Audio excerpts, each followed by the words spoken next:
You are listening to Heroes Never Die, your one-stop spot for all the latest news, Overwatch League results, and mishaps in Overwatch. Here are your hosts, Totemly Drunk and Edinar.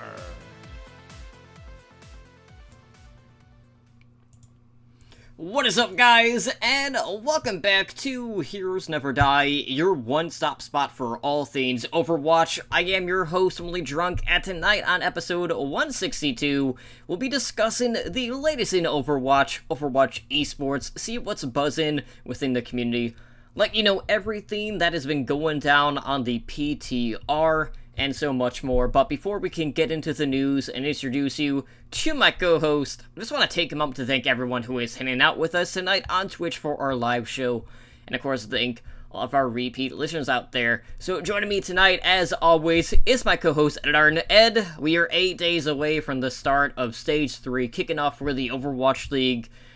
We've had, a little bit of movement, but maybe not as much as a lot of us would have expected for, some of the teams out there. We got another retirement.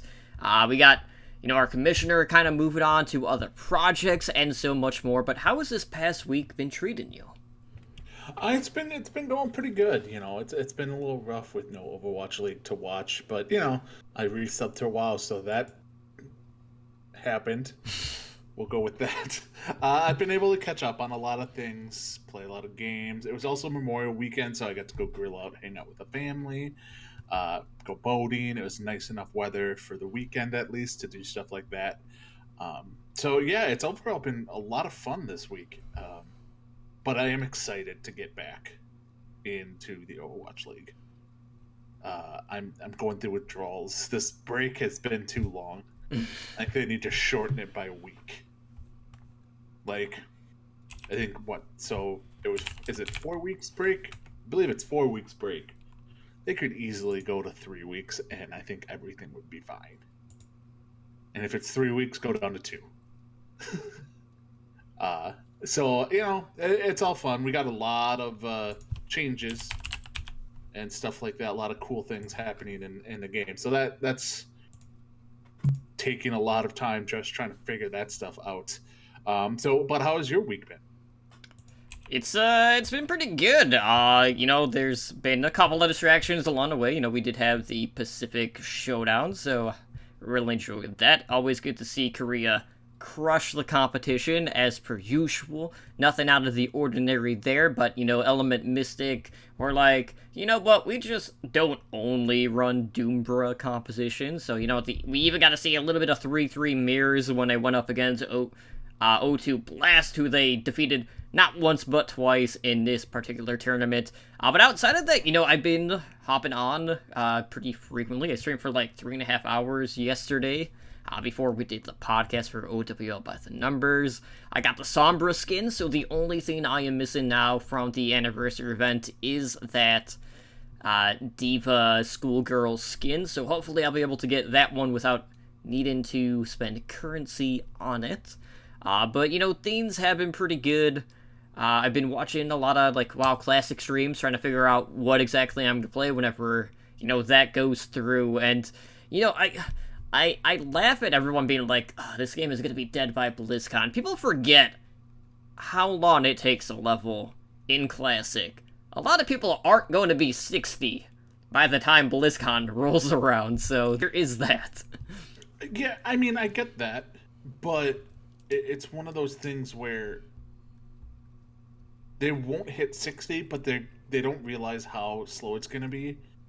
And then they're going to get real frustrated, and 3 days later just say, screw this, I'm out. Potentially.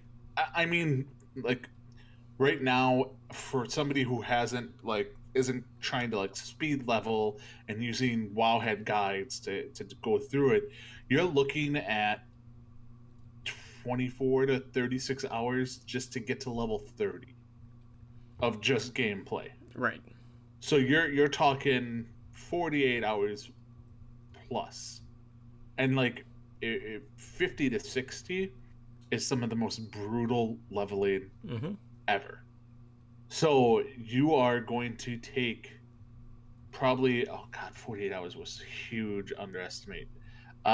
Probably 4 to 5 full days just to hit level 60 of grinding, which you're like, oh, 4 to 5 days, that's not bad. No, I'm talking, you know, 4 to 5 straight 24 hours. And that's just to hit level 60. Well, I mean, Ed, you have to remember, like, when you compare that to people that have been playing for that long, that 4 days isn't gonna seem like a lot just due to the accumulative hours that they have had in the game, let alone the days and or years, mind you.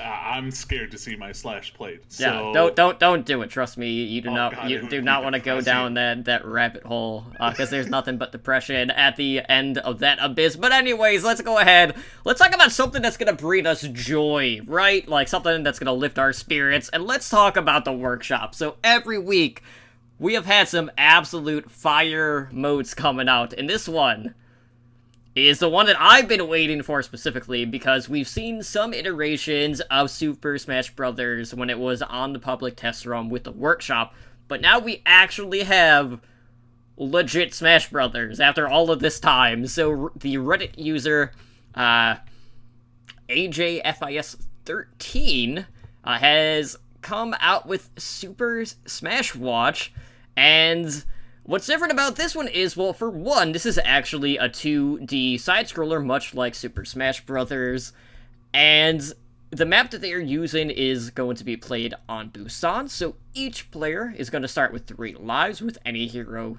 that they pick.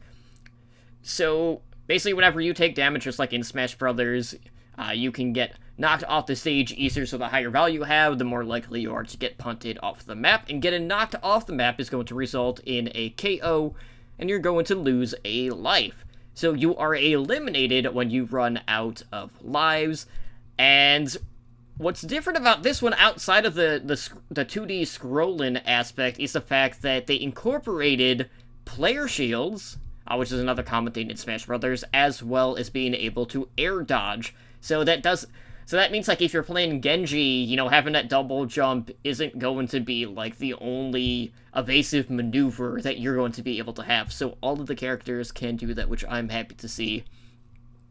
So, you know, you can dodge in the air, everyone can do double jump to help evade attacks. And if you want to play this, which I highly recommend, use the import code VZ4YG to play Super Smash Watch. So we finally have hit the peak Smash Brothers, and you know, hasn't even been that long, so I'm happy. So awkward. I've never played Super Smash Brothers in my life. Shame. So this looks cool. I don't know. Like, I've seen Super Smash Brothers be played. I mean, the concept is cool. I don't know if I would get that into it because I've never played it before. So yeah, this is a bit awkward. I mean, there are a lot of really popular games I've never played. I've never played a single Pokemon game. Never played. I mean, Pokemon is incorporated in Smash Brothers. They have the Pokemon trainer. And Pokeballs, for that matter. They can throw and spawn people. The last Nintendo I owned was an N64. Okay. So, like, I've never been a Nintendo person. Outside of 64, the greatest console ever made. I still have one. I still have it hooked up. Yeah, same with my Super Nintendo. No, like, I keep my N64 plugged into my TV more often than my PlayStation. Yeah, mine's actually hooked up to my monitor. I love N64.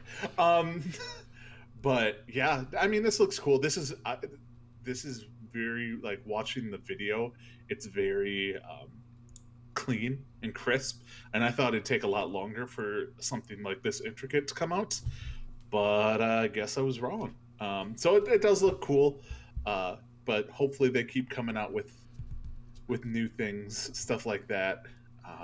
Maybe they can make a GoldenEye version, slappers only. And then yeah, that's only if you're Odd Job though. Yeah, they have to make Odd Job then.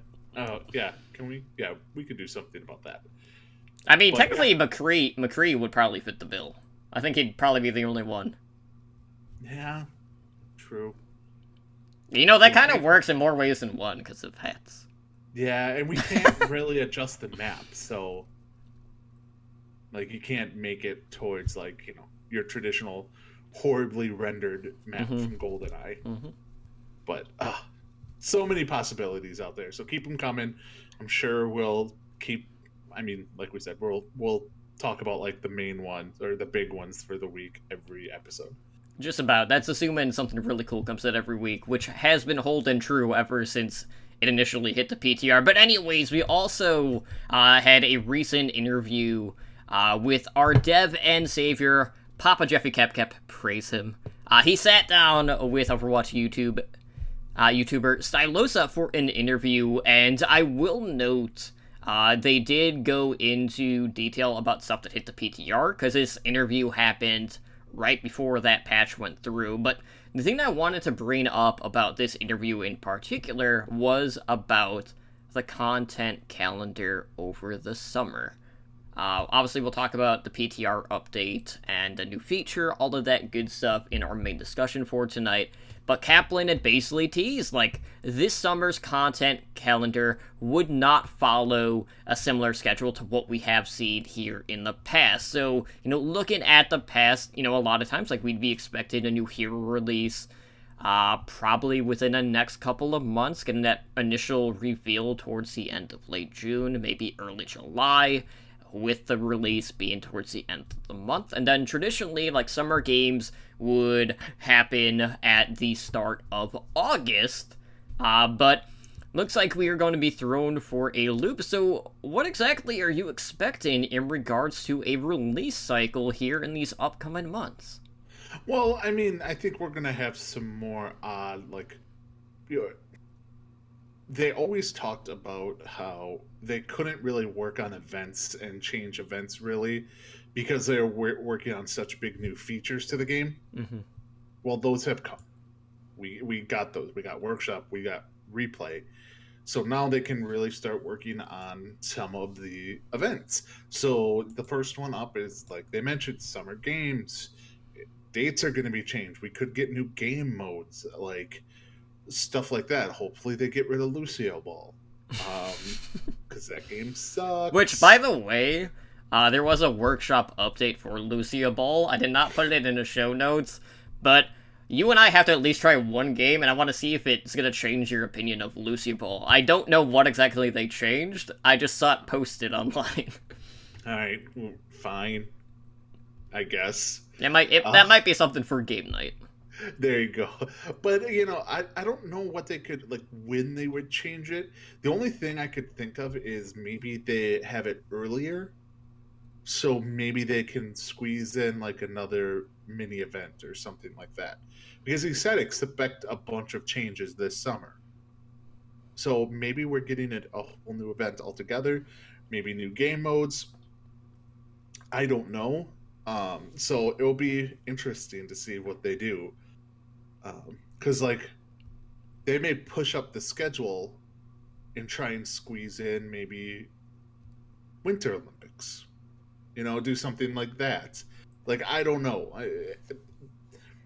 They have done a lot in the past 2 months that none of us guessed they'd do. And I don't even know if I can fathom, like, I guess that I could be like, yep, nope, that's going to happen on this one. So, I don't know. What do you think? Like, do you see them do anything drastic or just minor changes? That's the thing. Like, I would not be surprised if they just outright, like, uproot summer games in favor of coming out with a new event. Like, just entirely to replace it. Mm-hmm. But I could see that too. Even if they do that, though, they would still have to discount the summer games items from the previous years. Just because, like, of the way that the currency cycle kind of runs through with the prior events.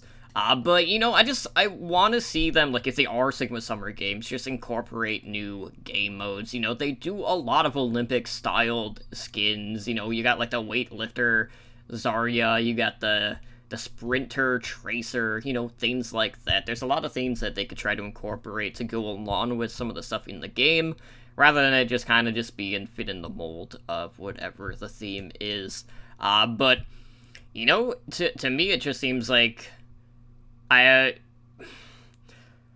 don't know if that means that we're going to be getting the hero sooner than what we're expecting, or if we're going to get the event sooner than we're expecting, or if it's going to be both. But either way, Jeff Kaplan wouldn't tease it if there wasn't something there, so we'll just have to wait with bated breath on that front.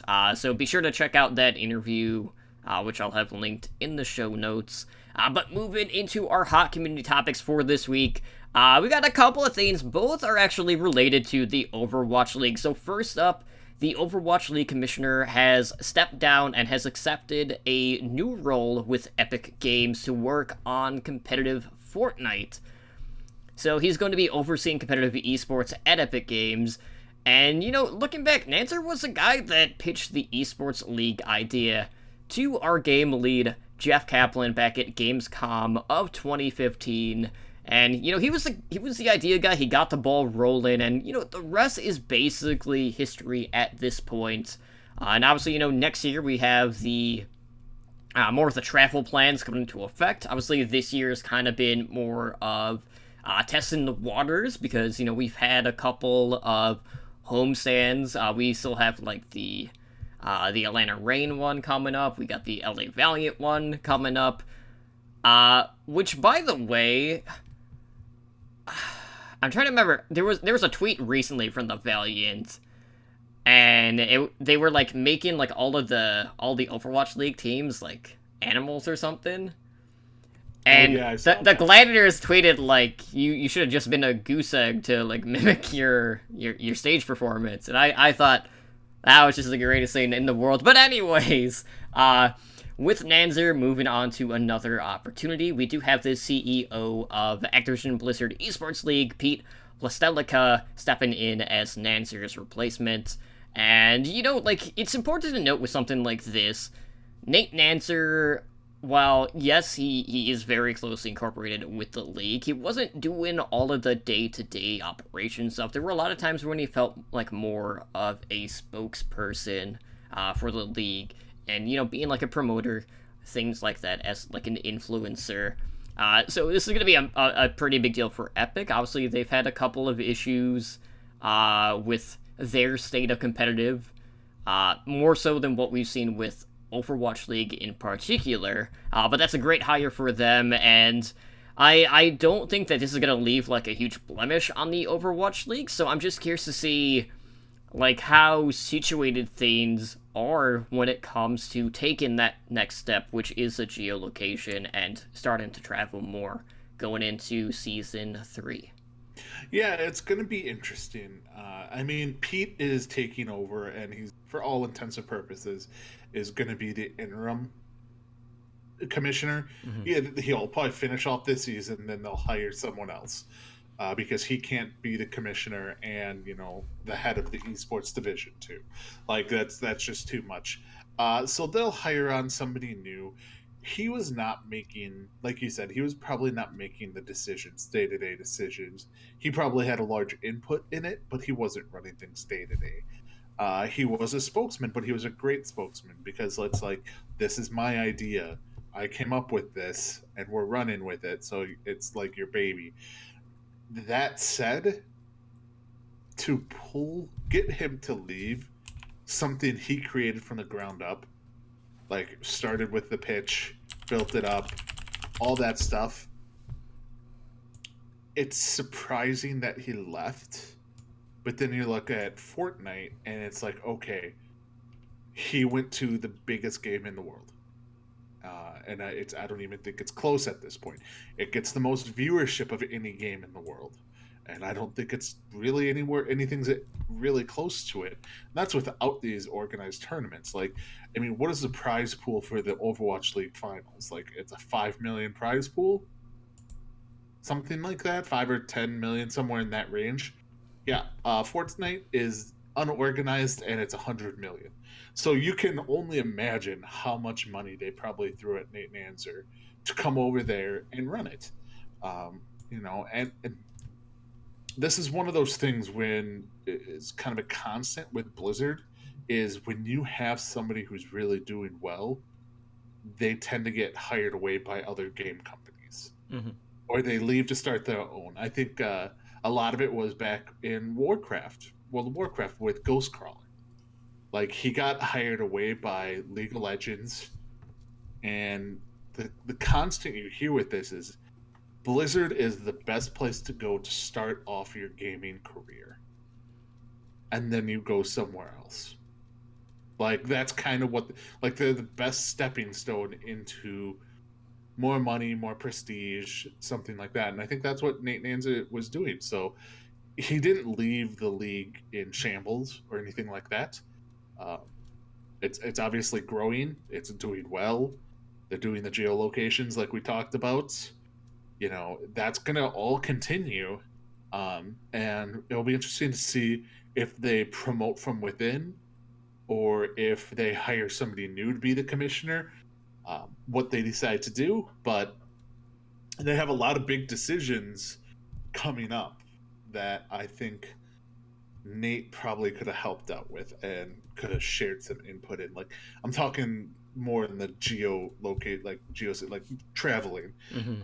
like scheduling, what groups are going to be traveling, what casters are going to be at what game, so on and so forth, stuff like that. Um, so it sucks, but you got to believe that Blizzard has somebody in the pipeline, and he's going to do great over at Fortnite as long as they give him a good amount of control. Like Hmm. it's like I made this comparison last night on is that it's kind of like moving from the commissioner of the NHL to commissioner of the NFL. Like it's that kind of a jump. Like you're in one of the big five sports, but you're not in the number one sport, and now you are. So it's good for him. Good for him. So next up, we have an update for Fanatics, everyone's favorite Overwatch League merchandiser.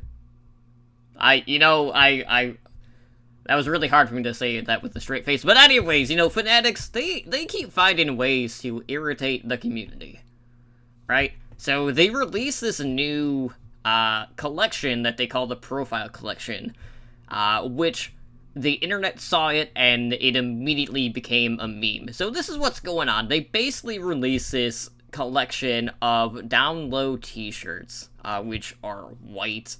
They basically have like a single line, like like around the corner of the t-shirt, and there's a little bit of text. Now, the thing about this text is, it's kind of redacted. It's one of the most bizarre things. So I'll give you an example of one of the t-shirts. I'll use the Atlanta one. So it says Atlanta is blank. I'm just gonna say blank rather than redacted because that's gonna be easier. Capital was destroyed during the blank rising from the ashes. The Phoenix has blank a blank of their strength. What the hell, man? Like, I will say this. The memes for this have been hilarious. I know a lot of people have been using these t-shirts as, like, Mad Libs and kind of, like, filling in the blanks. There was also a really good meme of, like, someone like, hey, like, here's a new Fanatics, like, word search, t-shirt, which I thought was very fitting as well. But I just looked at these t-shirts and I was like, I don't quite know what they were trying to accomplish with the overall design of this. Yeah, I mean, they put Mad Libs on, like, I don't know who at Fanatics thought this was a good idea. These will not sell. Plain and simple. These will not sell, and I do not expect them to be on their website in 6 months due to lack of sales. Like, the only reason you're purchasing these is for the meme factor. Mm-hmm. And the meme factor wears off after a couple weeks. So, yeah, no, this was just a bad idea. Now, the memes are good, though. I will give them that. I think my favorite was the Valiant one. It says, Los Angeles is the most effing crowded city in California, home to too many juice bars and the American film and pornography industry, known as the City of Angels by anyone not driving in it. You know what? That actually makes a lot of sense.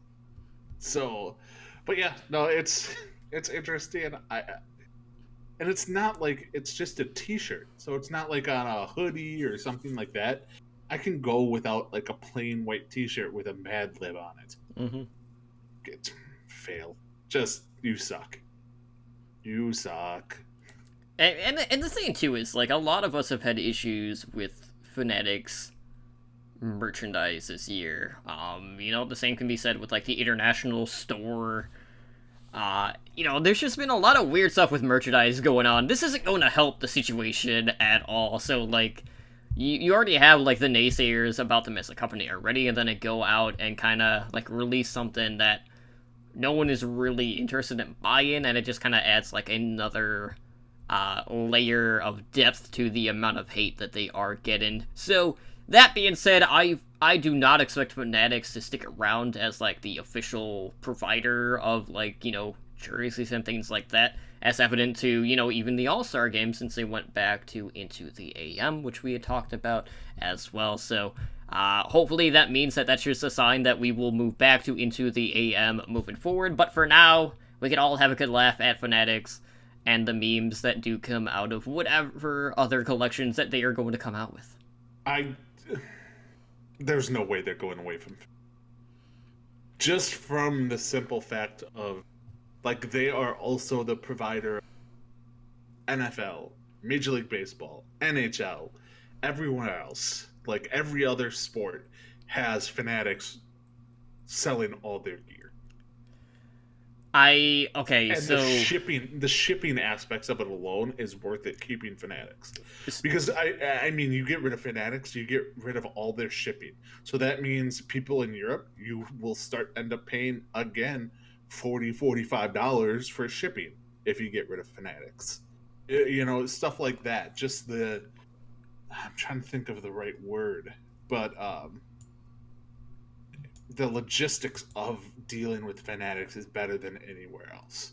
Yes, they can upgrade the type of gear they offer, but you got to also think, here's the other thing. We blame Fanatics. Who approves all the gear? Overwatch. Probably someone that's on vacation, like the band Fusion University jersey. Yeah. Like, somebody from Overwatch is approving all this stuff. So, I don't know, they're to blame too. Mm-hmm. Maybe it was Nate all along. Nate's like, you know what I loved? I loved doing Mad Libs as a kid. You know, let's bring that back on a shirt. This is gonna go great. And then someone drunk approved all the Atlanta Rain jerseys. I really like my jerseys. Mm-hmm. I have no quarrels with mine, so I don't know. Well, with that being said, I'm still gonna get a good laugh out of whatever else comes out of this. But anyways, let's go ahead and talk about competitive Overwatch. We've had a lot of stuff going down here as of late. But before we talk about the showdowns, let's talk about the thing coming after the showdowns, and that is the Contenders Gauntlet, which I am so happy to see returning home to the Giga Arena, aka the home of Apex, before Apex became Contenders Korea. So the Gauntlet will be played at the Giga Arena in Seoul, South Korea from October 9th through October 13th. And that served as a home to OGN Competition, aka Apex, where they held 4 seasons there back in 2016 and 2017. Now, of course, you know, that partnership with OGN came to an end, so Overwatch left that arena, and then they did the whole Path to Pro announcement, they rebranded to Contenders Korea, and the rest is pretty much history at that point. Like, no, the Gauntlet is the final, like, big international tournament for the Path to Pro, which will feature 10 Contenders teams from across the globe, except for Australia. More on that later. But the teams are going to be determined based on the Atlantic and the Pacific Showdown results. And of course, one of those we happen to have, this past weekend. The other one is coming up this weekend. But, what better place to have the end-all, be-all LAN tournament for Path to Pro than at really the heart of competitive Overwatch in South Korea. I mean, it's cool. I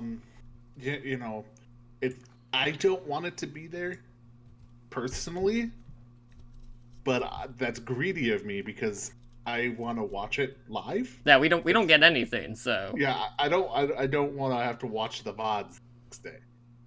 Like, it's cool and all. Are you trying to tell me you're not gonna wake up at like 4 or 5 o'clock in the morning to watch Contenders Gauntlet? Hard pass. You know what they need to do? The Fuel need to sign Taimu to a 2-way contract, so he can go over there with Envy, and he can get back to old Taimu form, on popping off on Widow and having Mickey screaming Taimu. That's still like one of my all-time favorite, like when Taimu just wrecked people in Apex on Widowmaker.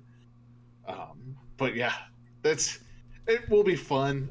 But like you said, it's also skewed because the teams that are going to be going there are not the teams that are playing right now. Like, a lot of these players are going to get brought up to the league, which means they can't play in the Contenders Gauntlet. So, are you really getting the best teams at that time? Probably not. So it'll be interesting to see, but I'm glad they're actually doing a LAN tournament this time and not, doing remote like they basically have put all Contenders teams to, which is sad. I just want to see if we're gonna have the OGN type production like we did with Apex, because like the showdown stuff that we saw this past week, promo wise, was actually really well done. I don't know if you got a chance to check out any of the videos from that, but I highly recommend you going back and checking that out. And speaking of the showdown, we did have the Pacific Showdown, and lo and behold, speaking of Korea, Element Mystic came in and they dominated again. Now, they dropped some maps, okay? So, like, it wasn't like a complete repeat of Contenders Korea, but they did defeat the runner-ups of Contenders Korea, not once but twice in this tournament as well. So Element Mystic in the grand finals defeated O2 Blast 4-2, and with that victory, Element Mystic secured a top spot for the Contenders Gauntlet in October, and it also means that Korea will be getting 3 representatives at that event. Now, looking at this, you have China and the Pacific region, who secured spots at the Gauntlet as well, but China did lose a spot after LGE Hua finished in 5th place, and of course, we saw Order, which is Australia's top team. They got knocked out early, and due to that 6th place finish, they lost the sole spot for Australia at the Gauntlet, so the Aussies will not be going to Korea. But that being said, we do have 5 more spots that will be up for grabs in the Atlantic Showdown, which is coming up. But Ed, looking back, one of the important things to note about this one was, I was looking forward to seeing more diversity, seeing more 2-2-2 compositions. We did get a fairly healthy mix of, Element Mystic running the Doombra composition that they basically ran shot through Contenders this past season. They did mirror 3-3 at times against O2 Blast as well, but they always had that Doomfist pick from Sparkle in the back of their pocket that they could just throw out and just kind of flex on people. But across the board, I can't say that I'm surprised by the results in that retrospect, just because Element Mystic have definitely leveled up more so than some of the other regions out there. Yeah, I mean, we talked about this last week. My prediction was, it's going to end up being 2 Korean teams. And lo and behold, it was 2 Korean teams in the finals. I did like, just looking at it, one winner came back. They're one of the big winners. of this. So they beat Talon Esports in the first round. They obviously lost to Element Mystic, but then they came back and then they won 3-0. They won 3-1, and then they lost to O2 Blast to come in third place. Like, after losing to Element Mystic and not even being the top seed from their own country, they came back and they took third. So that was awesome by them, but Element Mystic probably is the obvious favorite to win it all, in my mind, just because one, they're the Korean team, and two, if I'm not mistaken, they're all like 16 years old. 16, 17, under 18, so they can't get poached by Overwatch teams. I wish I had the spreadsheet up just so I could double check. I'm gonna pull it up on my phone in the meantime. Okay. Yeah. They are one of those teams where they're not going anywhere because they can't go anywhere. So it will definitely be them running over people. Like, I know, so I just look like Sparkle's 16, Doa 18, Harbin 17. So they have 3 people that are eligible. Dewa, Alpha, and Undine. Okay. And then the rest are other 6 or 7 or however many, because they actually have a pretty deep team, are all underage, so they're not going anywhere. So yeah, they probably are going to be the favorites, especially playing in South Korea for the Gauntlet. They will get that home ground advantage. I'll have to look into how that third Korean spot is decided. Like, is it just going to be based off of contenders at that point from the prior season? I'll have to read into that. Either way, like, I would hope that it would be Runaway for selfish reasons, because it's just one of those. It probably things. Won't be. It's one of those weird things where they need to be more transparent about this. Like, we're trying to question the rules of the actual match, and like, hey, so who else is going to get to go? Like, we should know that before, the Pacific Showdown's over with, who actually gets to qualify to go to the Gauntlet. Not, hey, I wonder who gets to go to the Gauntlet. Well, I will note, Runaway did actually finish in 3rd. So if that's the case, I might have a chance. Oh, Lord. Then we know you're cheering for Runaway, and then you'll lose, and you'll get all sad. It's kind of weird. Like, I still feel like they're the best team in that region. At least in 3-3. It's just a matter of whether or not they could, diminish Sparkle, which has been an uphill battle for everyone at this point. But who knows if 3-3 is the thing in October. Right. It probably won't be, based on some of the changes that are coming up. But anyways, so we had the Pacific Showdown this past weekend, and just as a reminder, we do have the Atlantic Showdown coming up this weekend, and this is going to be held in Germany at the Take TV studios, and this is going to pit the best teams from North America, South America, and Europe against one another. So because this is in Germany, we'll have EU-friendly times. For us, this will be starting Friday and Saturday at 7 a.m. Pacific time, so bright and early. This will be going on when I'm at work, so I'm not going to be able to catch this one live either. There is a later start time on Sunday at 8 a.m. Pacific time, but if you want to know the teams that are competing for this one, from EU, you have the champions Angry Titans going up against the British Hurricane, also the second from that division. We have from NA, we have Fusion University, Team Envy, who both finish in 1st, and then the 3rd seed for NA is Atlanta Academy. And then for the lone South American team, you have Low Key Esports, who finish in 1st in their region. So winning the showdown guarantees your region an additional starting slot at the Contenders Gauntlet. And if you finish in 5th or 6th place, that will cost your region one of those starting slots. So if Low Key Esports comes in and drops the ball, they will be pulling in Australia and, getting the heck out of Dodge. But I'm happy to see that, they got Jaws and Leg Day, both of the EU casters. We also have ZP and Avast, so, we're keeping the homegrown talent respective to the regions that are actually participating at this showdown, which I am happy to see. So, looking at the field, though, Ed, who are you leaning towards in this one? I feel like this one is harder to call than the Pacific Showdown, just because of how favored Element Mystic were. Yeah, it's. Ooh, this is a hard one because I want to take someone like I could have said Team Envy until they lost their main tank. Like, so I think Envy is kind of screwed there. Um, my heart says go with Atlanta Academy. Uh, you know, because it's sugar free.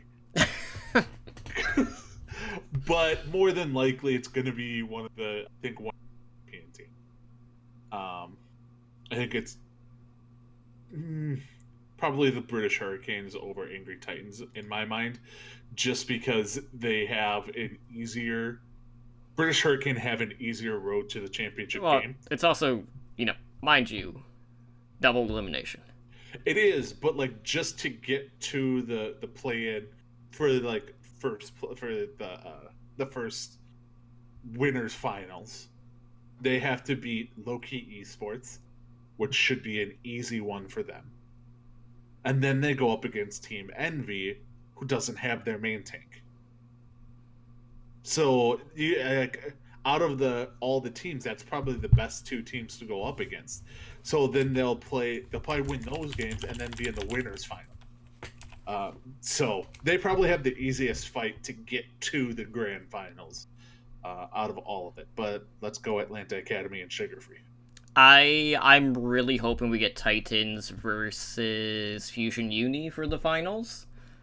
I am not going to bet against EU. I feel like the Titans will come out on top. But I have to say, like, across the board, the teams in this one feel a lot more even on paper than what we got out of the other one. I don't feel like there's, like, necessarily, like, the weakest link out of the group. But, like, part of that, too, is that, like, we don't always get to see a lot of South American talent. So our viewpoint on that region as a whole is kind of skewed, just because primarily the only thing that we have seen is just based off of Brazil at the World Cup. And they typically haven't necessarily performed well on stage or lived up to the hype that, the promotion likes to build up behind them. So I'm hoping we get a pretty good showing out of them, but I would not be surprised if they do end up losing their slot based on finishing in 5th or 6th place.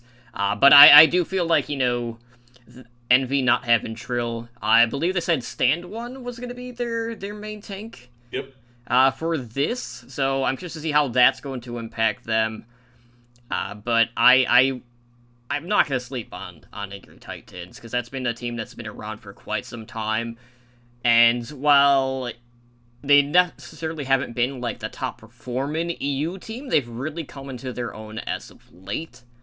But I'm hoping for the best. I hope we get that Angry Titans versus Fusion Uni one. I want to see Alarm popping off. That's all I want to see. Yeah, and Fusion University is kind of set up well, like we were talking about, with people getting called up. Because, like, they have Karkar on the team, who has been named as someone to keep an eye out on to get called up to the Overwatch League. Well, they have Elk on a 2-week contract. So if they really want to go all in, they can just be like, oh, wait, Elk, you're playing in this because you're on a 2-week contract. And that's not much of a difference right there. You have a backup main tank. You have Chainsick and Beast Halo as your main tanks. I think you're good there. Alarm can't be poached because he's not 18 yet. So I think Fusion University is primed to do well, but I hope they lose in the first round to Atlanta Academy. That's what I'm hoping for. No offense. And I'll actually be able to watch this. I don't know if I'm going to wake up at 8 a.m. or whatever. 9 a.m. Well, wake up early and start watching it at 9 a.m. But, like, as soon as I wake up on that Saturday, I'm going to watch it.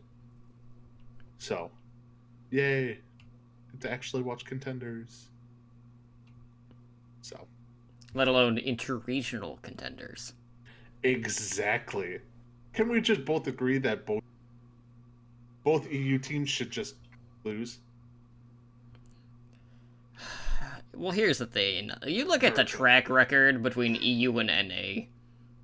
It's not good for us. No, and like EU is much better at goats as a whole. Except for Paris Eternal. Yes. But like that's the thing is they may be best at goats now, but goats will not be a thing in October. Really, hopefully, better not be. So it will be interesting to see. I don't know. Let's just hope they both lose. Hope for the Fusion best. University- And NA domination. Let's do it. How about this? Fusion University versus Atlanta Academy in the grand final. That's gonna be a one-sided grand finals. Yeah, I know. Atlanta's going to destroy them. Yeah, whatever. Moving on, switching gears to the Overwatch League. There's currently a community competition going on that they have dubbed Skins in the Game. So now until May 31st, every time you play a game of quick play or competitive, wear an Overwatch League skin of your favorite team, you will earn 1 point for that team. You could also send a tweet using the hashtag MyOWLTeam and tag the account of said team to earn a point, and the winning team is going to be announced on June 3rd. Now, Ed, you might be wondering, well, what's up for grabs in this? Well, for us, literally nothing. We do not get a damn thing, but what we do get for the teams, you know, they get bragging rights, they get to take over the Instagram account for the Overwatch League. Yeah, that's whatever. But you know, this is something that they're planning on bringing back in the middle of July, but I want to talk about the current top 5 teams that we've been seeing skins of in-game. Coming in at number 1, oddly fitting, because you're wearing their jersey, the Seoul Dynasty. Hashtag soulmates. What? That has... Okay. Now, the number 2 team, I for sure thought would be winning, right? I'm sure you probably thought the same too, because they're pink and blue. That, of course, being the Hancho Spark. Hashtag Fingerbane. Bang, bang, baby. Bang, bang. So, rounding out the top 5, we have the New York Excelsior at 3rd. The Houston Outlaws are in 4th. And then in 5th place, you got the Los Angeles Gladiators. So, you know, you and I were kind of talking about this pre-show. Vancouver Titans, San Francisco Shock, nowhere to be seen. Not even in the top 10 for this competition. But are there any, like, really big surprises to you just based off of the current results right now? Because I know for me, like, I know the Dynasty skins look very sleek just due to their colors. But the Spark skins have definitely been the ones I've been seeing the most in-game when I've been playing. 2 do. Toronto Defiant as number 7. Are there that many Toronto fans out there? Like, I don't know. It just seems like I don't ever presently remember seeing any Toronto Defiant skins in-game. Or are you confusing them with Atlanta Reign skins? I could be. They look quite similar. And that was my other one. How is Atlanta not towards the top? Because, I mean, for stage 1, they were the fan favorite team. So they lost to Fran, and then everyone stopped caring. Oh, yeah, that's... Forgot about that. I'm being sarcastic, but you can buy into that, I'm sure. I'm a little surprised that Shanghai is as low as they are. Mm-hmm. I figured they would jump up a little. I'm not surprised. Like people in chat are talking about the Hunters. I'm not surprised the Hunters aren't up there because I'm not surprised any of the Chinese team outside of the Spark and the Dragons aren't up there because I don't know how getting like tokens works in China. Like, because they don't really use Twitch over there all that much. They use, God, what is the name of that? I forgot the name of it. The Weeaboo one? Yeah, so like or stuff like that. I don't know if they get tokens or like if they watch it at cafes, stuff like that. Are they logging in and getting their Twitch Prime account linked up to, or their Twitch account linked up to their BattleNet in a public cafe or something like that. If they could do that, I'm sure the top 4 teams would be Shanghai, Sparks, Shanghai, Charge, and Hunters. So I'm not surprised at those two. I'm not surprised at the Houston Outlaw ones because, well, people aren't that smart in Texas. Just throwing that one out there. And if you need any proof of that, there's a very popular SpongeBob clip. Yeah, like I'm thinking most Outlaw fans are reading those Mad Lib Outlaw shirts. Oh yeah, that could be it. And not seeing what's wrong with it. They're like, yeah, that looks about right to me. Yes, I insinuated Houston Texans fans or Houston Outlaw fans can't read. Yeah, I went there.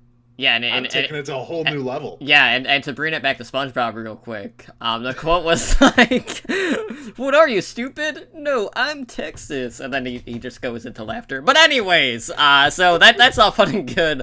I'm not too surprised to see Gladiators rounding out that top 5, just because, one, they have the meanest Twitter game in regards to actually trolling people. People like to have their shields up. They like to rock that purple.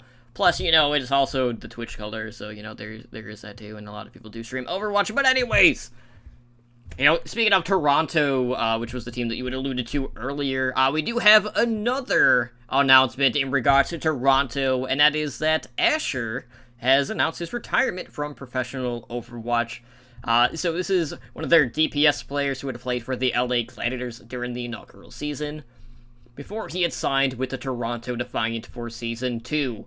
Now, he has been primarily benched. He had only played 1 game for the Defiant this year. And that was back on April 5th when they went up against the Washington Justice, so you might as well just call it garbage time at that point.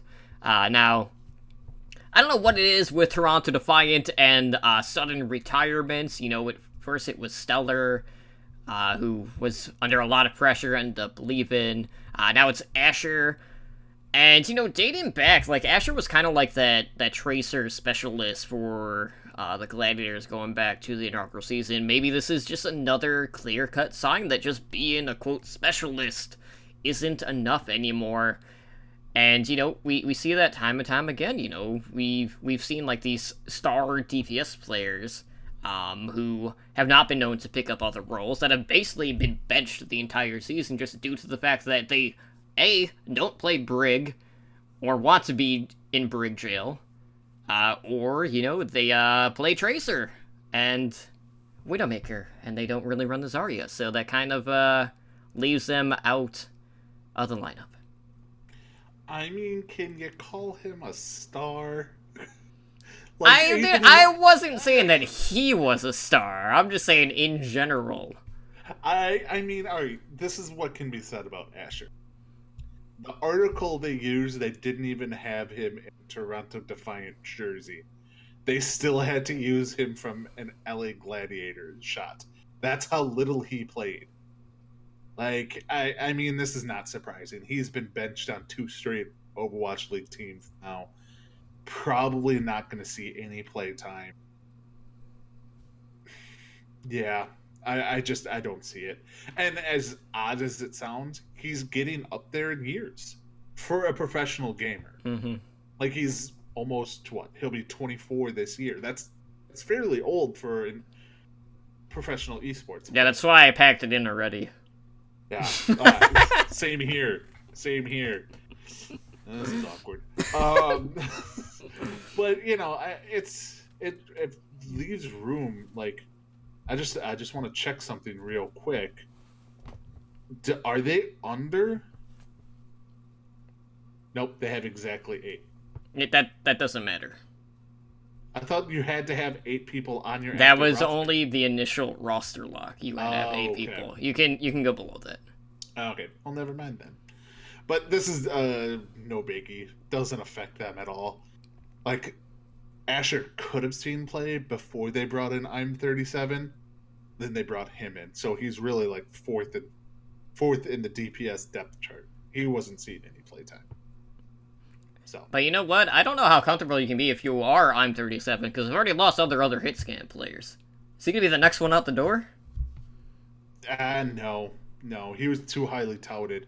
You don't bring somebody up from essentially trials to the Overwatch League and be like, and you're cut. Well, I guess we'll have to see if Gods comes in and just takes over the Brig role. Then we'll have another discussion. I mean, they could, but maybe they. I don't know. You're also forgetting something. Yes, he speed ran through trials all the way to Overwatch League. Who's to say that he's not going to be the new commissioner? This is very true. It has been like 2 months, 3 months since he's gotten promoted. So he's due to be the commissioner. Absolutely, it's gonna happen. Anyways, shifting gears over to another Korean team. I guess I can't say that now since the recent call-ups from Toronto, but anyways, I'm using it anyway, screw it. The Florida Mayhem have gone out and announced the release of DPS player Apply. Now, Apply was added to the Mayhem's roster before the beginning of the second season, and he'd been one of the longtime members of the Mayhem Academy, and was given a 2-way contract before the start of the second season. Now, of course, this comes after, a wave of changes within the organization, which included them taking a break from Contenders North America. They also included, their shift to an all-Korean roster, so they're trying to find new homes, and of course they had the Fate trade, and they shipped people over to the LA Valiant, all of that stuff. And, there's been a lot of rumblings about the Mayhem not being done with their sign-ins, because, if you follow the rumor mill, they are looking at picking up Karayan, Gargoyle, and Myunbun as well. So they're looking at adding 3 more Korean players to their roster, and just expanded on their budget Koreans across the board. But, to me, this just seems like Apply just couldn't find a new home, at least in the Overwatch League. I would not be surprised if he does find another team to compete for in regards to Contenders for this upcoming season.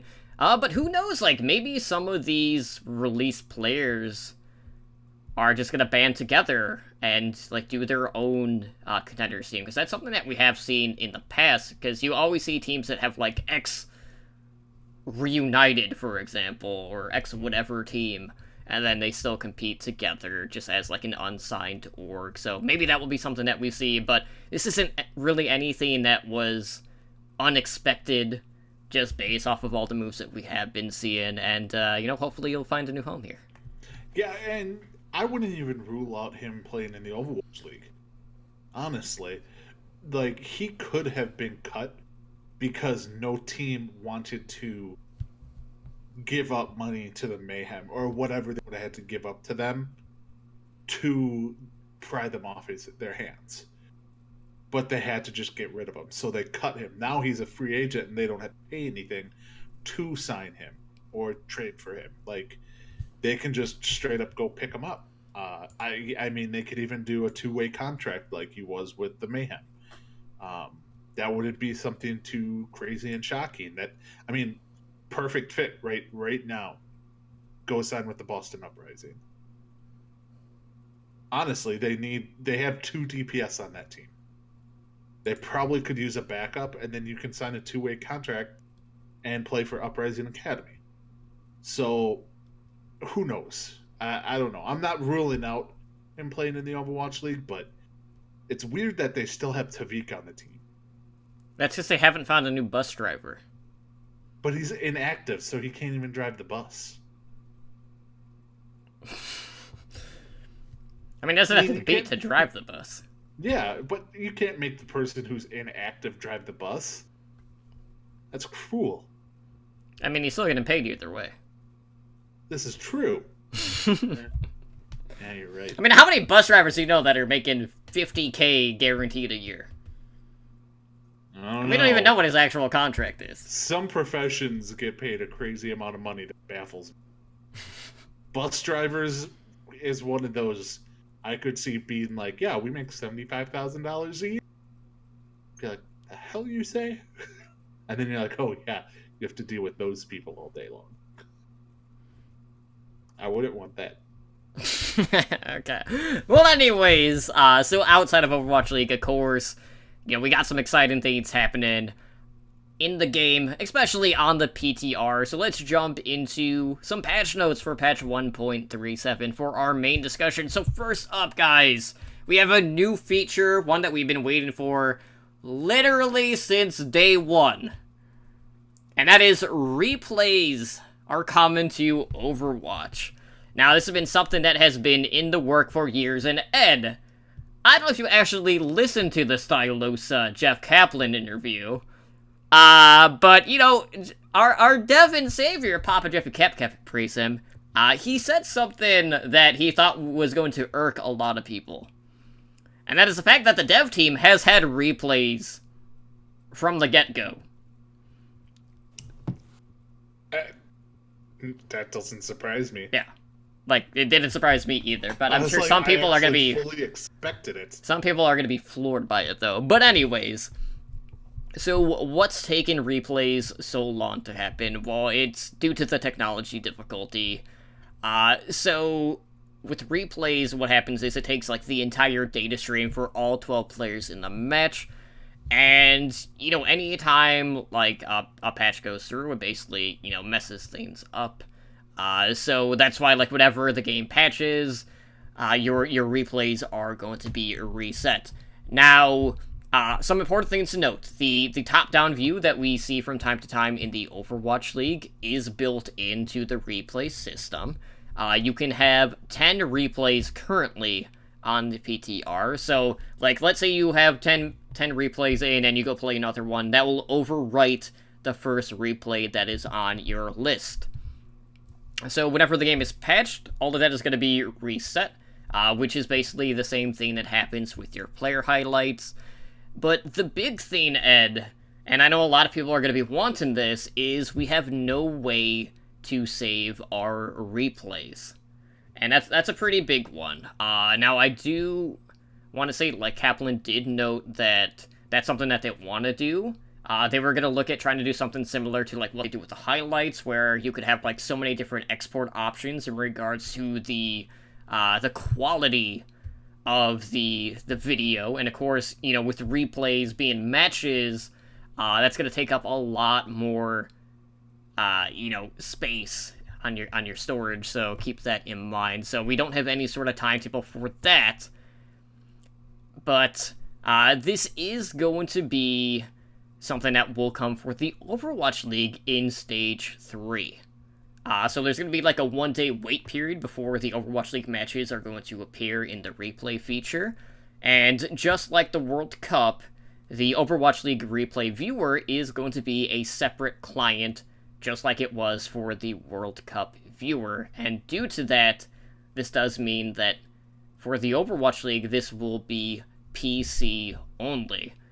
So, sucks for all you PS4 and Xbox One users.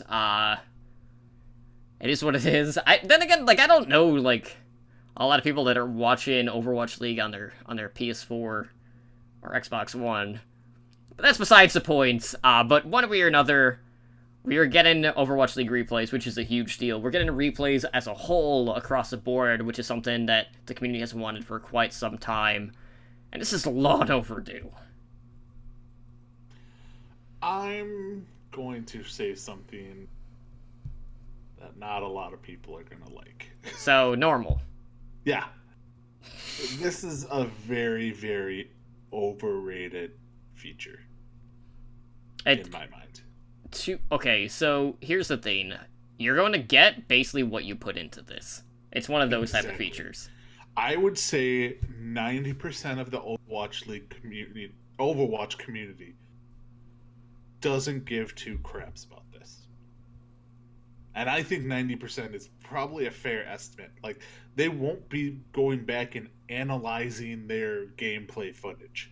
Because that's all you can do at this point, is go back and analyze your own footage. The 10% though that this is for the people who are content creators, want to go into a deep dive, want to look at positioning, stuff like that. You get to see things. And it can help your game, but like, without the ability to share or to export, it loses a lot of functionality. Like, you can't have somebody else take a look at it to coach it and stuff like that. Um, you know, let's say I wanted to send my gameplay footage to Spider to look at, and I just can't do that. Um, but like, one of the best features about this, if you do use it to your advantage to try and learn from it, is you're not just looking at your own footage. You can switch to the enemies, your own teammates. You can see what actually happened. But again, the majority of people will not be using that. Like, I want to say I'm going to use it, but I'm probably not going to.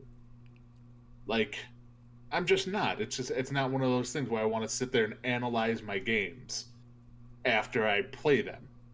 I may do it if I really try and put the effort forth to try and move up and get better, but even like if you use it to see, okay, we were positioned wrong. Well, if you're at gold or below, no matter what, your positioning is bad. Like, not just you, but the rest of your team is bad. Like, is bad positioning. Like, you're not going to learn anything. You can't teach yourself good habits by watching crap play. Like, and I don't want to say crap play, but bad play. Like, not the optimal play style. Mm-hmm. You're just like, oh, okay, let's look at what our team did here. Okay, well, the Torbjorn's off on his own.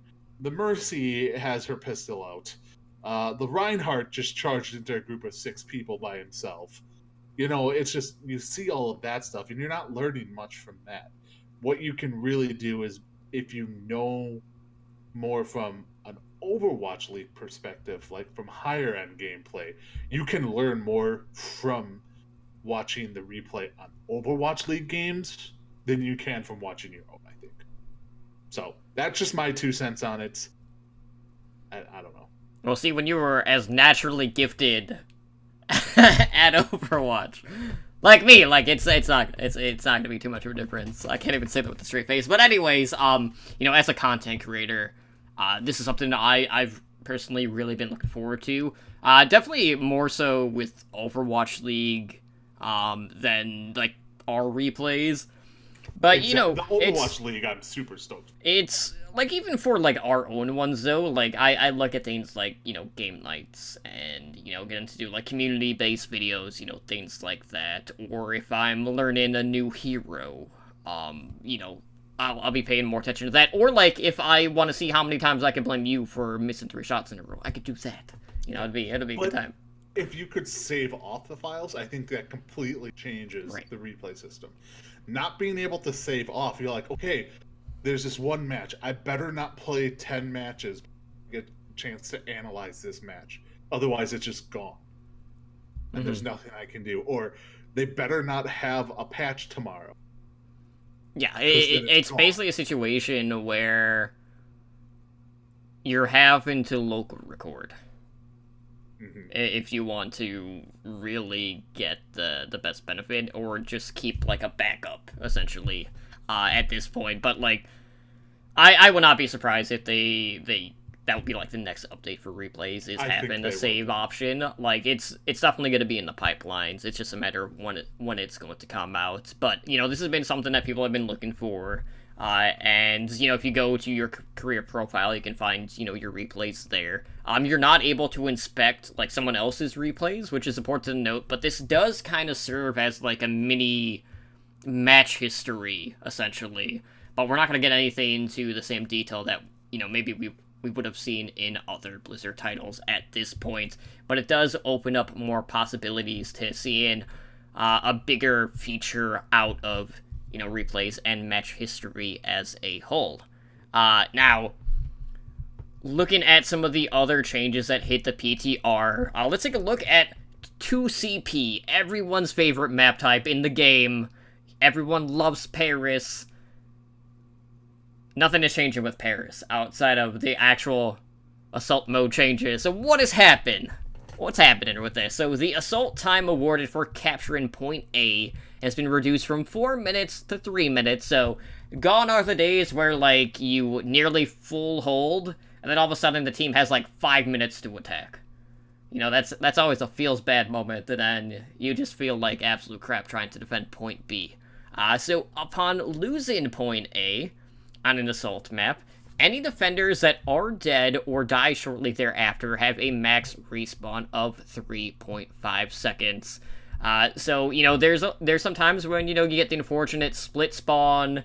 There's just easy cleanup. It leads to an odd man situation. You gain that extra ult charge if you're on the snowball side of things, and then the rest is pretty much history. It's just easy pickings on point B at that point, and then that's why you see so many ridiculous 5-6 minute, point B attacks or map completions for this matter on assault maps as a whole.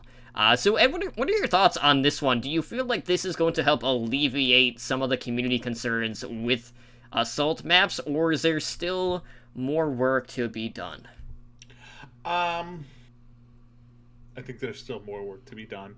This is a good step in the right direction, especially with the time, lowering the time of the games. Mm-hmm. I think is massive not only from like our actual gameplay, but from an Overwatch League perspective. They can cut down on some of their times and maybe get more accurate times. But I am gonna miss the respawn rate a little. Not so much my games, but because like in the games like where like me and you play, that respawn rate is not really that big of an issue because most teams aren't like getting to the point that pushing forward to try and get that one spawn kill. Like it's just not that coordinated. But in the Overwatch League, it's a great way to see a smart team stagger. Is like they know they killed them late, they got the point, they're gonna spawn late, and you can go ahead and kill them. There still needs to be some form of tweaking still on certain maps, but it's a good step in the right direction. I like it. I mean, in some cases, they just need to delete maps. Pairs. Yeah. Just get rid of that whole So, also during this Stylosa interview, Jeff Kaplan kind of talked about, like, some of the other things that they were looking to, like, test out for the assault mode changes. So some of the things that they tried were building forward spawn rooms for defenders on Volskaya Industries. They also tried switching capture points to use control mechanics. And they also tried doing, like, longer capture times on the points as well. And this is basically where they eventually fell on. Now, I know Kaplan did say, like, he feels like this is a good starting point, and we'll probably still see additional changes beyond this. But, everyone kind of just looks at 2CP as being, like, the worst game mode. Like, not too many people I talk to actually like Assault, whether it's playing it or watching it, so hopefully this will clean things up a little bit more on that front. But let's talk about the balance update. So we got a couple of heroes that were changed here, the first one being Baptiste, whose bio-launcher heal ammo was increased from 10 to 12, and the amplification matrix duration has been increased from 8 seconds to 10 seconds. Now, Baptiste has been, a pretty vital part of, like, bunker composition, so, this might aid on that front a bit. We have been seeing a lot more, Orisa-type setups, a lot of pulled pork combinations, and that does aid in bunker as well. How big of a deal do you feel like this Baptiste change is going to be, or is this going to be more on the smaller front?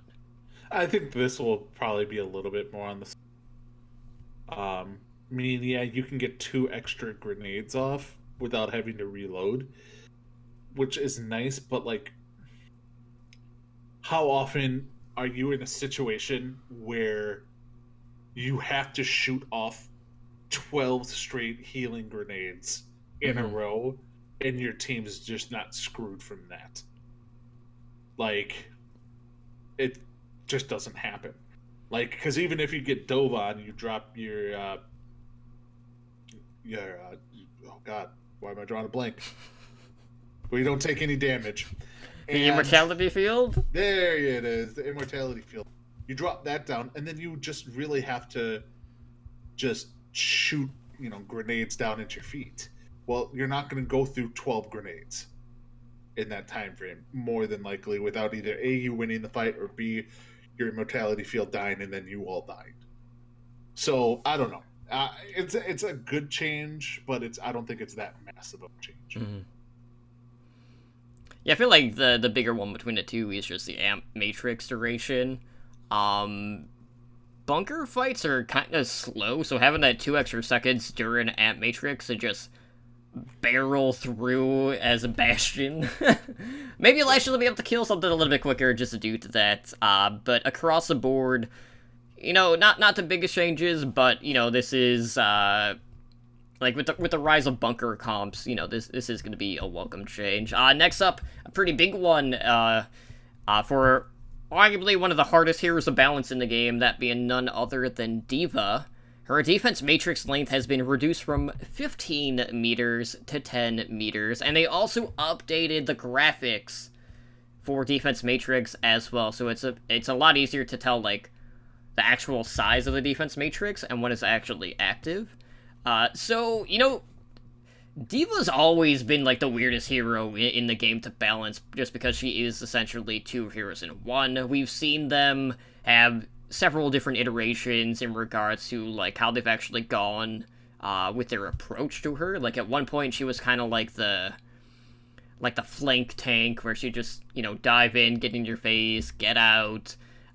She's kind of had, like, more of a kind of like a bruiser tank type role lately, kind of like in similar vein to Roadhog, because she still gets in your face, she dives in, she, you know, micro missiles you, but the defense matrix has always been like the most versatile ability in the game, just because you're able to do so much with it, and you know, this is gonna try to make it do a little bit less. I know for us, this is probably going to be more noticeable, primarily just because there's probably going to be more situations where we're going to be, like triggering it, but, like, just flicking it on and off, as opposed to just, like, holding it down right, you know, all the time, because they're trying to be predictive. But for, like, the pro scene, I don't think this is going to be, like, a massive deal. Like, I kind of laughed when I saw this. I was like, oh, they're trying to nerf Fury, because he's just stuffing himself with all these ults negated, but I don't think it's going to be too big of an issue there. But D.Va's always been a situation where she's basically been meta, you know, for like 2 years at this point, so they're trying to scale her back a little bit, but we'll see if this is going to be enough to even out the off-tank positions moving forward. Nope. I mean, they didn't change. This is change too. To get D.Va out of there, they need to do something maybe drastic to get her out. I recommended last night to actually make her reload and not have infinite ammo. Actually have to take time to reload could be something, but like you said, this is more geared towards probably lower levels, I think, because you'll see the effect more at our levels than you will in the pro scene, because they're still going to be eating grabs left and right, Fury. You know, it's just like you said. It was Mercy and D.Va are the two, and Bastion are possibly the 3 most impossible heroes to balance. Because if you tweak them in one way, just a tiny bit, they become ridiculously overpowered. And that is something that they need to keep an eye on. I think D.Va is in line for a nice, good old-fashioned nerf bat. I think it would be more of a sledgehammer. Yeah. I don't think a bat would be very effective against a mecha. I mean, if you were like, hey, one character's been in the meta for 2+ years now, even like, since the game started, D.Va was in the meta, and they need to get her out of the meta. Like, if you have one character who is constantly in the meta, no matter what the meta is, that's a broken hero. Let's just be straightforward with it. Like, that's a broken hero. And any game you play, if you have one constant through all the changes, that's a broken hero. It's more broken ability, but I know what you're saying. Yeah. So I don't know. Like they've done so much to her, and none of it seems to work. I think they need to kind of tear it down to stupidly stupid bad level, and then slowly build up. They need to go the Heroes of the Storm route, where, like, when she's out of mech, she just has, like, a really long charge shot with her buddy blaster, and then it just destroys things. So she's never gonna be in the mech. Just have her outside, you know, the baby diva form. Have her do that, and just completely remove defense matrix, and then people will probably be happy at that point. It'll never come to that, but you know someone's gonna be like, you know what? We should try that. Yeah, like maybe reduce the amount of time she can. You cut out there. Oh, I was gonna say maybe reduce the amount of time she can fly, or increase the cooldown. Like I this to throw back to World of Warcraft. There was, I think, 2 expansions ago, there was a spec for one of the warlocks that was so that they just said, you know what, this is so incredibly broken that we're just gonna nerf it to the ground so it's unplayable. And next expansion will completely rework it so that it's not broken anymore. But like they did that. I think it was Demonology Warlocks, but there was an entire patch where you couldn't play that Warlock spec, and they wanted it that way. And then they slowly built that. Yeah, thank you, Demonology. Then they built it back up when the next expansion came out. I almost want to say that's where you have to go with Diva at this point, is tear her down to F tier and then slowly build her back up. Give some other heroes a chance to be in the meta. So what you're saying is they need to put Diva just above Houston Outlaws. Oh yeah. Houston would still probably use her. They'd still be up on it at that point. But anyways, moving on to our next hero, we got that Cowboy McCree, who is coming in with a reduced primary fire recovery. So it's going down from 0.5 seconds to 0.4 seconds. And I know what you're thinking. Totem, how much is 0.1 seconds of a difference? A lot more than you probably think. I don't know if you guys have seen the GIFs of this, but oh my goodness, I've been on the PTR. And I'll just flat out say this. Like, I'm only good at McCree, like, during archives. Because you're just facing AI, and it's just really easy to hit headshots. Outside of that, trash tier. Like, Flashbang is a crutch, don't even get me started on that. But anyways, like, you look at the fire rate. And because the recovery is reduced, it means you have a higher fire rate overall. So you're firing more shots quicker.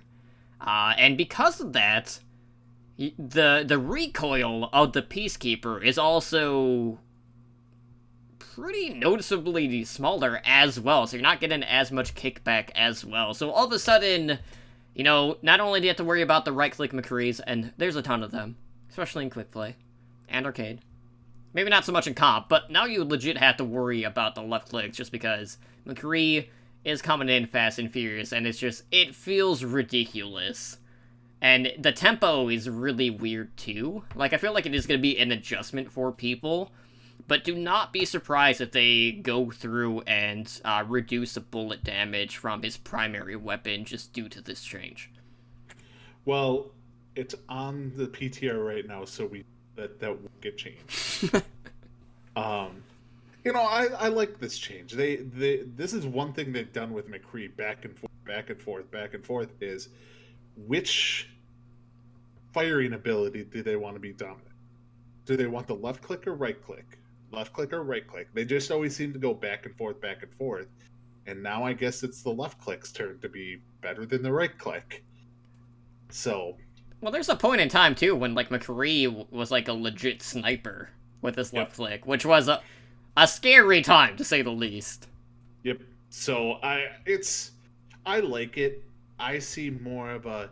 Like, and here's the thing. It's powerful, but if we're in a GOATS meta, or even a bunker comp, I don't think it's that big of a deal. because yes, they have to they can increase the rate of fire, but you still have to break through the shields to get anything done. And yeah, he may be able to get through it a lot quicker, but a Junkrat could probably get through it quicker than a McCree. Or a Hanzo even, or almost said Reaper. Now I'm like, wait, Reaper sucks. Even a Symmetra can probably plow through a shield quicker once they get charged up. So definitely something to keep an eye on. It's going to be interesting to see this on Ilios, because that's definitely McCree maps. So should be fun. I like it. Here's the thing, I like it, but I also hate it. Well, you're a tank player. Well, it's not just because of that. It's because I also like to play a lot of Pharah, and when I see hit scan buffs, I was like, no. I don't want to deal with that. I really don't. It's hard enough just dealing with snipers. I don't need McCree to have a very potent left click now. I mean, just think of it. They can kill you that much quicker after using their stun on you. Well, like, if they're hitting me with the stun, they're still just gonna right-click, I feel like. But anyways, this is gonna be more impactful, or more noticeable, like, when we're playing, like, FFA Deathmatch, because, everyone has to rely on Flashbang to actually kill anything in that mode. Moving on, let's talk about Orisa. Going to the main tank here. This is a quality of life change, a very welcomed one. So Orisa can now deploy her barrier without interrupting her reload. Now, here's the thing. For one, the way that she deploys the shield and the way that she reloads, well, that's two completely different arms, so that just makes sense. And Ed is rebooting his Discord, so our overlay is going to be borked momentarily. So this is something that is going to be, it's a nice quality of life change. I don't think this is going to make or break it, but with how long it takes her to physically, like, reload her gun, it really does feel like an eternity. So to be able to have that option to still protect your team when you have to reload is going to be a welcome change, as Ed is back in. Welcome back. I'm back in. Everything just went, like, kaput. Yeah. So you're talking Orisa changes? I did. Okay. I love the Orisa changes. I think being able to shoot the barrier without interrupting reload is a massive buff to her, because there's a lot of time you're getting that fire. Yeah, like, you're firing, they're firing. There's just pure chaos. They're blowing through your shield, but you don't really want to stop firing. But your shield's about to die, and you're just like, oh, crap, now I have to. Now you don't have to do that. So, I don't know. I like this. It just makes Orisa, who has been in a good place, in a better place. Right. And really makes bunker comp that much better. I love it. So, you probably said the exact same thing I just said. Well, I brought out the fact that she uses a different arm to reload than she does to place the barrier, which is a far more important thing, so it wouldn't make sense to have the two interrupt one another. In theory. But anyways, moving on, Symmetra got quality of life change with her teleport interact, and they increase the interact range from 1 meter to 1.5 meters. It's whatever. Like, I don't think this is gonna be, like, a very big deal. Means, you'll just get to press F a little bit quicker. Or E, whatever. I can't remember what keybind it is. I'm pretty sure it's F. Yeah, whatever. It's a minor thing. But anyways, we also have Torbjorn, who is getting nerfed. So the secondary fire damage per pellet was reduced from 12.5 to 10.5, which is 105 damage per shot. And this is coming straight from our dev and savior, Papa Jeffy Cap, praise him, who said during this Silosa interview, there's always a way to bring this back. And this is straight from Jeff. Torb is a beast. And he's way OP. Torb needs to be toned down a little bit. And sure enough, he was nerfed on this patch, which was deployed right after this interview. And this is definitely one of those changes that is primarily due to the lower level of play. Just because there's a lot of situations when you see Torp just pop his E ability, he just right-clicks people to death, and they just get deleted. I will say, though, like, we have seen Torp pop up in, like, contenders, trials, Clockwork Vendetta was playing a lot of Torb. So we do still see Torp from time to time on ladder, but it's not as frequent, at least on the higher end. But they just don't want his alternate fire to be, basically on par with what his left click was, just because of the range that those two do. So it doesn't really make sense for both of them to have a similar value there. Yeah, it's one of those things where I don't think there should be any non-ultimate ability that you hit and you non-ultimate, non-sniper ability that you hit and you can one-shot at people left and right. And that's what you could do with Torbjorn. You'd hit the E ability and then you'd just be like, right click. Oh, yep, that's dead. You're all dead. Like, no other non-sniping, non-ultimate ability works that way. So I think they wanted to take that, tone it down, so that wasn't the case, which I think is the right call. You are seeing a lot more Torbjorn played in higher levels, especially on Twitch in top 500 games. So I wouldn't say it's just low level. I think this is more of they were starting to see a little bit of power creep with it. And that is something that they wanted to just nip in the bud before it became an issue. And that's exactly what they did. So good for them. I like this change. I'm looking at omnicmeta.com from our good buddy Switch. Looking at the Tor pick rate from this past week. He's not above 10%, like a majority of some of the other DPS that we are seeing, but he does have a 9.4% pick rate. And his win rate is actually pretty... Hold on, I gotta look at this. I'm just... It's top. 57.3%, so the highest win rate of any hero in the game. There you have it. That screams nerf me. But can you guess who's second? I don't know. Mercy? Diva? Baguette? Yeah. Baguette. Okay. I'm like, who's the most annoying characters in the game? Let's just go down the line. That's a good way of going about it. But anyways, really not too much else going on the PTR. They did a couple of additional tweaks to the workshop stuff, I believe. I'm sure there's some bug fixes as well.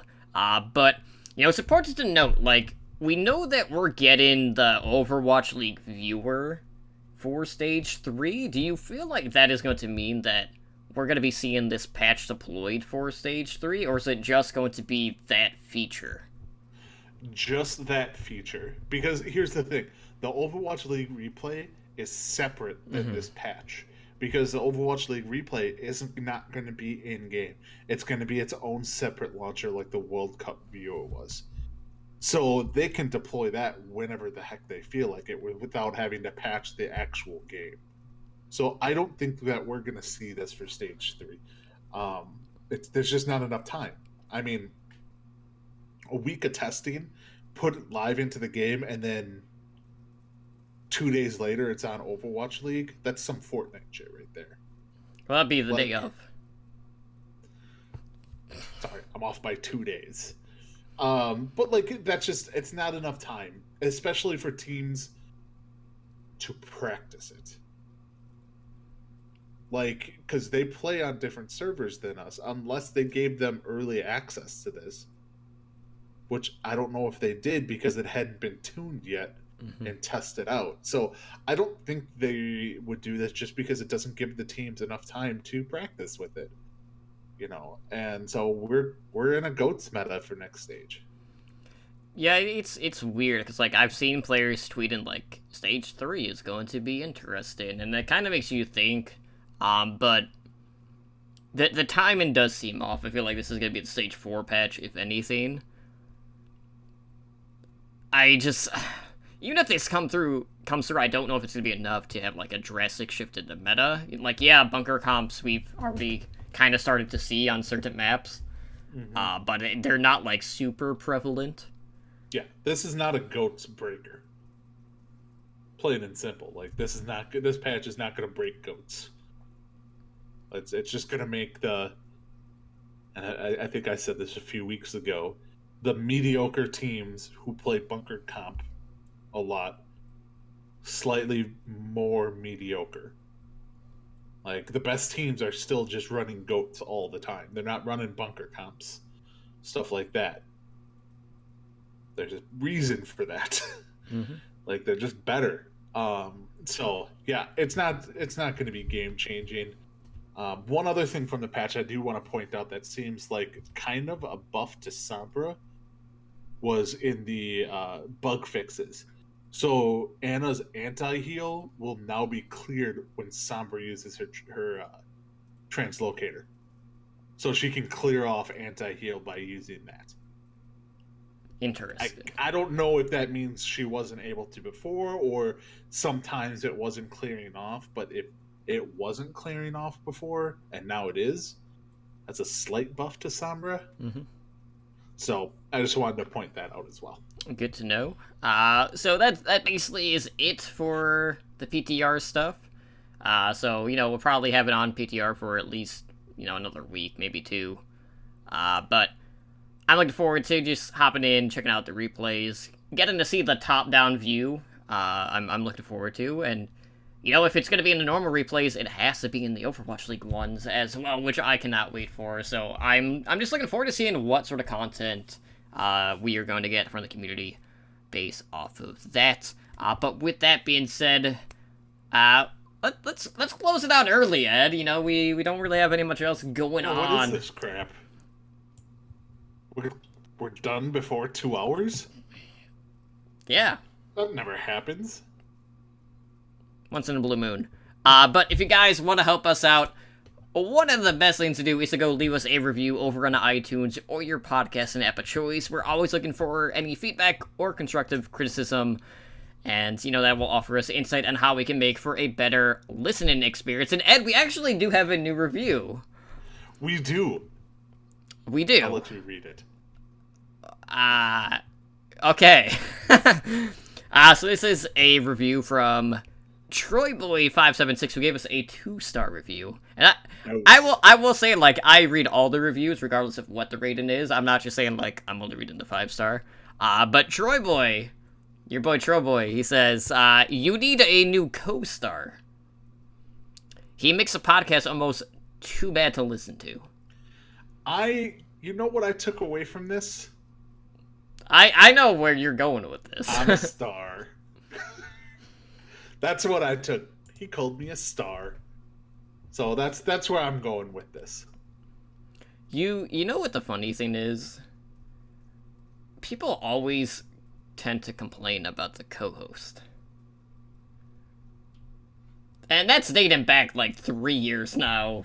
But like, I get people want to give feedback, but like that doesn't necessarily help with constructive criticism, so to speak. Like, what is it that Ed is doing that you feel like is lessening, the podcast quality as a whole? Something that we could actually work with, not just being like, ugh, Ed's garbage. Let's get him out of here. Because I like I'll be honest with people. Like our synergy, honestly, like looking back, like I feel like we work the best compared to some of the other iterations we've had in our past, and we have a very good flow with one another. So I'm not expecting really anything to change out of this, but we appreciate the review one way or another. So thanks for that, Troy Boy. But anyways, not only can you leave us 2-star reviews, maybe you can find another podcast in our podcast directory, which is Overwatch Recall.